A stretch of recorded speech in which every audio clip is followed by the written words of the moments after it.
John Calvin Fiser, May 4, 1838 – June 4, 14 or 15, 1876, was an American merchant and soldier. He served as an officer in the Confederate Army during the American Civil War, fighting in both the Eastern as well as the Western theaters.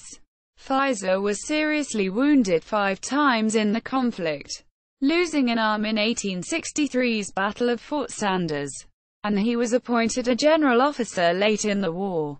However, the appointment was never confirmed by the Confederate Senate.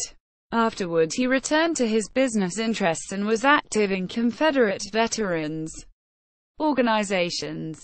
Early life and career. John Fiser was born in 1838 in the city of Dyersburg, located in Dyer County, Tennessee. His father was Matthew Day Fiser, died 1852, and his mother's identity, died 1849, is not known. In 1848, Fiser's family moved to Batesville in Panola County, Mississippi. After his father died, Fiser was raised by his uncle, John B. Fiser, a politician and merchant also living in Panola County.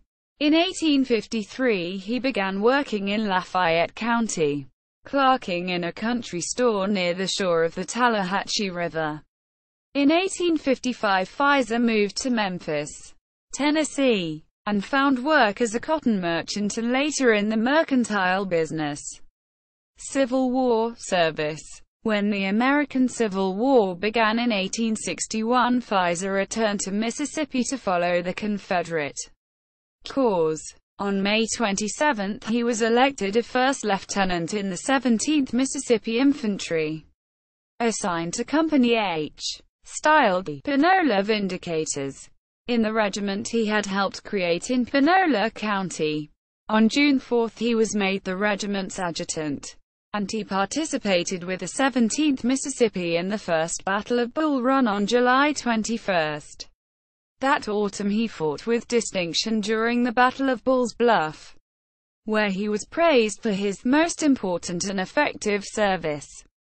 Quote, on October 12, 1861, Fiser was appointed the Assistant Adjutant General of his regiment, and during the reorganization of the Army of Northern Virginia early the following year he was elected Lieutenant Colonel of the 17th Mississippi as of April 26, 1862. He fought during the Peninsula Campaign, replacing the regiment's colonel when that officer became a casualty in the Battle of Malvern Hill. The 17th's attack that day has been described as at Malvern Hill, the 1st of July 1862.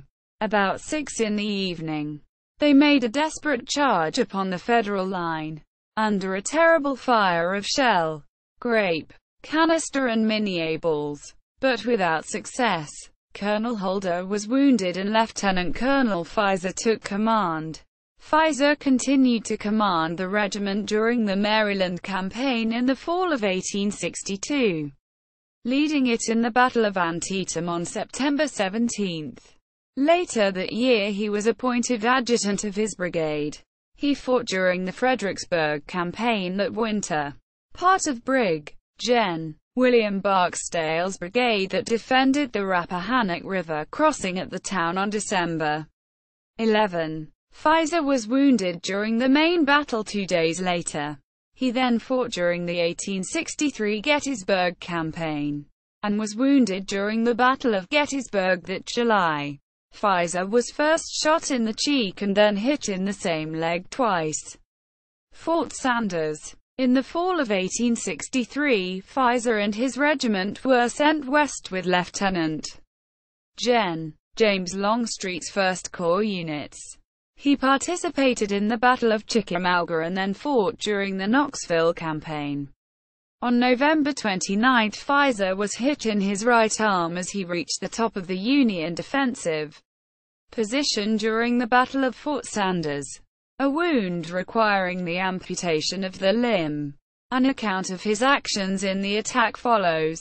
Fiser has a hatchet buckled onto his sword belt. and he vowed to cut down the tall flagstaff on top of the enemy fort. He climbed to the top of the parapet during the heat of battle, and was making for the flagstaff when a ball shattered his arm and rolling him back into the ditch. While recovering from losing his arm, Fiser was assigned to recruiting duties. On February 26, 1864, he was promoted to the rank of colonel.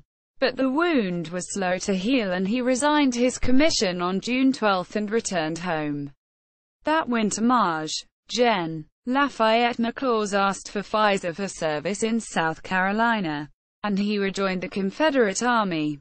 In 1865, Fiser was given command of a brigade of reservists from Georgia, part of the scattered forces that opposed the Union soldiers of Marge.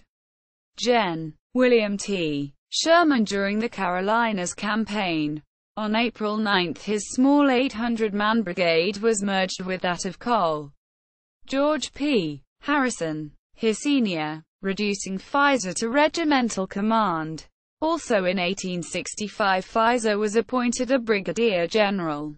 However, the Confederate Senate never confirmed his commission as such.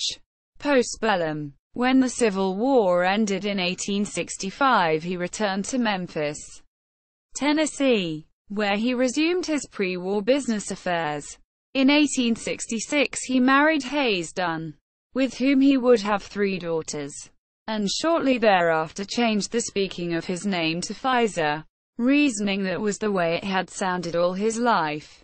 3 streets in Memphis were later named after him, all using this spelling. He also became a partner in a large and successful cotton brokerage firms and actively participated in local Democratic politics. In 1871, Fiser was elected president of the Confederate Historical and Relief Association based in Memphis, and at the time of his death he was serving as president of the Office Security Building and Loan Association. Fiser died of dysentery in 1876, and his remains were buried in the Chapel Hill section of the Elmwood Cemetery located in Memphis.